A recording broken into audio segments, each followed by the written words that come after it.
மாறி மாறி 2 பேர் கேஸ் கொடுத்துட்டே இருக்காங்க. இந்த கேஸுக்கு இல்லையா சார் ஒரு எண்டு அப்படின்ற மாதிரி தான் ஜாய் கிறிசல்டா மற்றும் மாதம்பட்டி ரங்கராஜ் இவங்களோட கேஸ் போயிட்டு இருக்கு. மாதம்பட்டி ரங்கராஜ் இவ்வளவு நாள் எதுவுமே பேசாம திடீர்னு ஜாய் கிறிசல்டா மேல மான நஷ்டஈடு வழக்கு போடுறாரு. அதை கேள்விப்பட்ட ஜாய் கிறிசல்டா, நான் ஏற்கனவே கேஸ் கொடுத்தேன், அதுக்கு இந்த பதிலும் இல்ல, இப்ப எனக்கு பதில் கேஸா அப்படின்ற மாதிரி ஃபீல் பண்ணாங்க.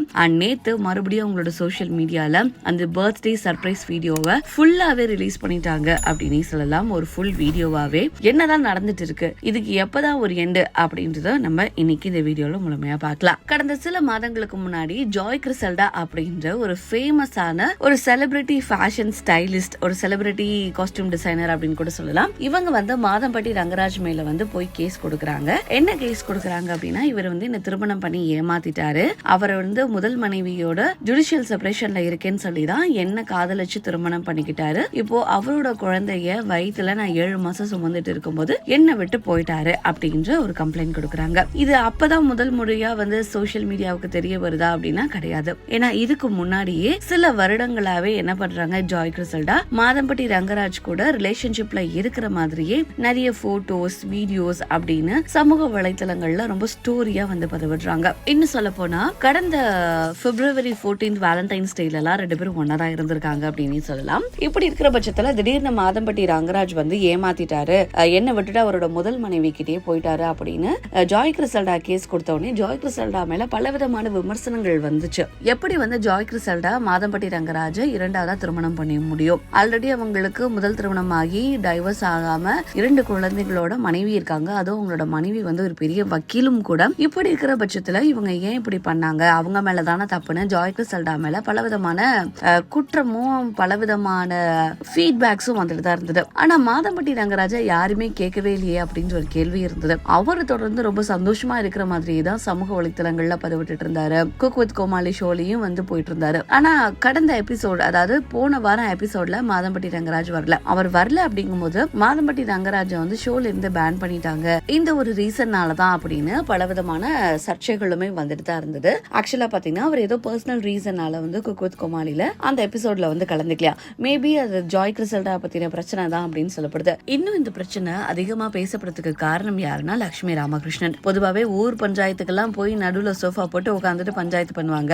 இவங்களோட ஷோலயே நிறைய பேரை பத்தி பேசியிருக்காங்க. இன்னும் சொல்ல போனா கொரோனா டைம்ல வனிதா விஜயகுமார் பீட்டர் அப்படின்ற நபரை காதலிச்சு திருமணம் பண்ணிக்கிட்டாங்க. Now he is no more. ஆனா அவரை திருமணம் பண்ணதுக்கு அவரோட மனைவியை கூப்பிட்டு வச்சு ஏதோ பஞ்சாயத்து பண்ணி 2 பேருக்குள்ளேயும் சோசியல் மீடியாலே ரொம்ப கேவலமான ஒரு சண்டையாளா இருந்தது. இது லட்சுமி ராமகிருஷ்ணன் தான் ஆரம்பிச்சாங்க அப்படின்னே சொல்லலாம். அப்படி இருக்கிற பட்சத்துல இன்னைக்கு ஒரு ஆண் தப்பு பண்ணிருக்காரு, அவங்க பார்ட்டிசிபேட் பண்ணிருக்கிற ஷோல ஜட்ஜா இருக்காரு. சோ இவங்க எதுவுமே கேட்க மாட்டாங்களா, ஏன் இப்ப ஸ்ருதியை கூப்பிட்டு வச்சு இவங்க பஞ்சாயத்து பண்ண மாட்டாங்களா அப்படின்ற மாதிரி பலவிதமான விமர்சனங்கள் வந்துட்டு தான் இருக்கு. லட்சுமி ராமகிருஷ்ணனால மாதம்பட்டி ரங்கராஜை பத்தி இன்னுமே அதிகமா இந்த விஷயம் எல்லாருமே பேசிட்டு இருந்தாங்க. ஆனா இவ்வளோ நாள் அமைதியா இருந்த மாதம்பட்டி ரங்கராஜ் சில வாரங்களுக்கு முன்னாடி ஜாய் கிறிசல்டா மேல இவர் போய் ஒரு கேஸ் கொடுக்கிறாரு. என்ன கேஸ் கொடுக்கிறாருன்னா, மான நஷ்டஈடு வழக்கு கொடுக்கிறாரு. இந்த வழக்குல தனக்கு 12 கோடி கொடுக்கணும் அப்படின்ற மாதிரியும் சொல்லியிருக்காரு. அதாவது தன்னை பத்தி தவறான விமர்சனங்கள் ஜாய் கிறிசல்டா வைக்கிறதுனாலையும் தன்னோட பிசினஸோட நேம் இழுக்கிறதுனாலையும் தன்னோட பிசினஸ்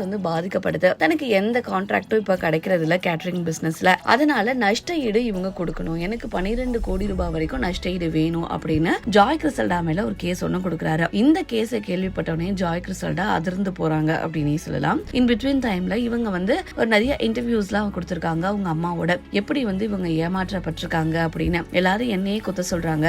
மாதம்பட்டி ரங்கராஜ் அவ்வளவு யோகியமா இருந்தா என்னை ஏன் திருமணம் பண்ணணும் கோயில்ல, என்னோட முதல் திருமணத்துல வந்த குழந்தைக்கு தான் அப்பான்னு ஏன் அவர் சர்டிபிகேட் மாதிரி எல்லாம் கொடுக்கணும், என் குழந்தை எல்லாத்தையும் நம்பி இருக்கு, என்ன அடிச்சிருக்காங்க அப்படின்ற மாதிரியும் சொல்லியிருக்காங்க. சோ ஆக மொத்தத்துல மாதம்பட்டி ரங்கராஜ் ஒரு பொய்யான நம்பிக்கை கொடுத்து ஜாய் கிறிசல்டாவை ஏமாத்திருக்காங்க அப்படின்னு சொல்லப்படுது. அண்ட் இந்த கேஸ் கொடுத்த உடனே ஜாய் கிறிசல்டா ரொம்ப உடஞ்சு போய் இவங்க என்ன சொல்றாங்கன்னா, ஆரம்பத்துல நான் கொடுத்த கேஸுக்கு எந்த பதிலும் இல்ல, இப்ப இந்த கேஸ் கொடுத்திருக்காரு, இவரோட பிசினஸ் அவருக்கு அந்த அளவுக்கு முக்கியம் அப்படின்னா ஏன் இந்த குழந்தை மேல அக்கறை இல்ல, இது இவரோட குழந்தை தானே, பிறக்காத இந்த குழந்தை மேல எனக்கு எவ்வளவு அக்கறை இருக்கும், எனக்கு எவ்வளவு கஷ்டமா இருக்கும், அதுக்காக தானே நான் போராடுறேன், என் குழந்தைக்காக தான் நான் போராடுறேன் அப்படின்ற மாதிரி இவங்களும் ஒரு தரப்பு சொல்லிட்டு தான் இருப்பாங்க. இப்போ ஜாய் கிறிசல்டா மேல தப்பே இல்ல, அவங்க நல்லவங்களான்னு கேட்டா அப்கோர்ஸ் அவங்க நல்லவங்களா பர்சனல் லைஃப்ல இருக்கலாம். ஆனா தப்பு இல்லையான்னு கேட்டா கண்டிப்பா இவங்க மேலயும் தப்பு இருக்கு. இவங்க ப்ராப்பரா அவங்க செப்பரேட் ஆன பிறகு வாழ்ந்திருக்கலாம். இருந்திருக்கலாம். ஆனா மாதம்பட்டியோட பொய்யான வார்த்தைகளை நம்பி இவங்க உங்களோட லைஃப் வந்து ஸ்டார்ட் பண்ணிட்டாங்க.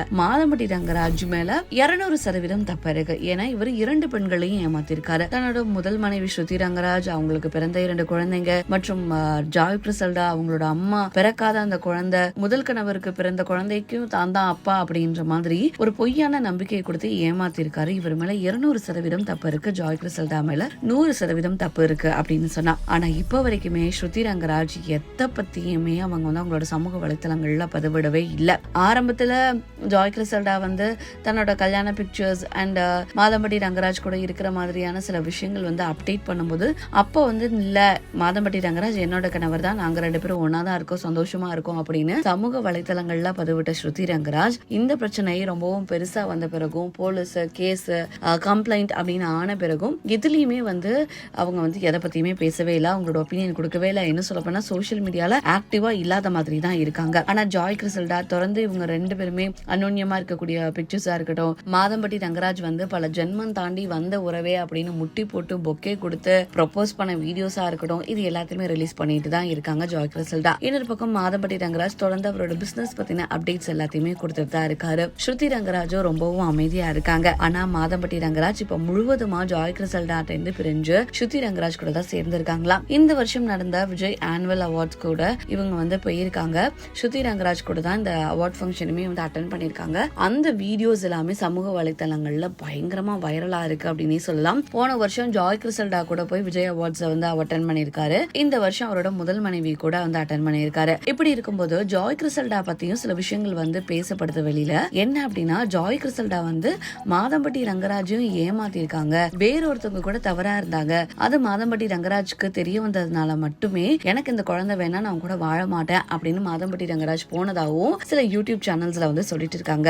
அதாவது இவர் வந்து ஏமாத்த பார்க்கல, ஏமாத்த பார்க்கணும் அப்படின்னா அவர் வந்து ஏன் போட்டோஸ் எடுத்திருக்கணும், போட்டோஸ் எடுத்திருக்க அலோவ் பண்ணிருக்க மாட்டாரு, அப்புறம் கல்யாணமும் பண்ணிருக்க மாட்டாரு, ஃப்ரெண்ட்ஸ் அண்ட் விஜய் டிவிலயுமே இன்ட்ரோடியூஸ் பண்ணிருக்க மாட்டாரு. இவர் உண்மையிலேயே ஜாய் கிறிசல்டா கூட வாழணும்னு நினைச்சிருந்திருக்கலாம். ஆனா ஜாய் கிறிசல்டா ஒரு தவறான பெண் அப்படின்னு தெரிஞ்ச உடனே இவர் பேக் அடிச்சிருக்கலாம் அப்படின்ற மாதிரி நிறைய பேர் பேசுறாங்க. இன்னும் ஒரு சிலரோ கண்டிப்பா கிடையாது, இவர் வந்து இந்த குழந்தையே இல்லாம ஜாய் கிறிசல்டாவை கடைசி வரைக்கும் அப்படியே 2வது மனைவி அப்படின்னு சொல்லி ஏமாத்திட்டு 2 பெண்ணுங்க கூடயும் இருந்திருக்கலாம் தான் நினைச்சிருக்காங்க. ஆனா ஜாய் கிறிசல்டா வந்து குழந்தையை வந்து தக்க வச்சுக்கிட்டதுனாலதான் இவர் இப்ப இந்த மாதிரி அவரோட சுயரூபத்தை காட்டுறாரு அப்படின்னு ஒரு பக்கம் சொல்லிட்டு தான் இருக்காங்க. இதை பத்தி நீங்க என்ன நினைக்கிறீங்க? மாதம்பட்டி ரங்கராஜுக்கு தண்டனை வந்து கொடுக்கப்படுமா, அது நீதிமன்றமா இல்ல கர்மாவா? இதை பத்தி உங்களோட கருத்து என்ன அப்படின்றத கீழே மறக்காம கமெண்ட்ஸ்ல தெரிவிங்க.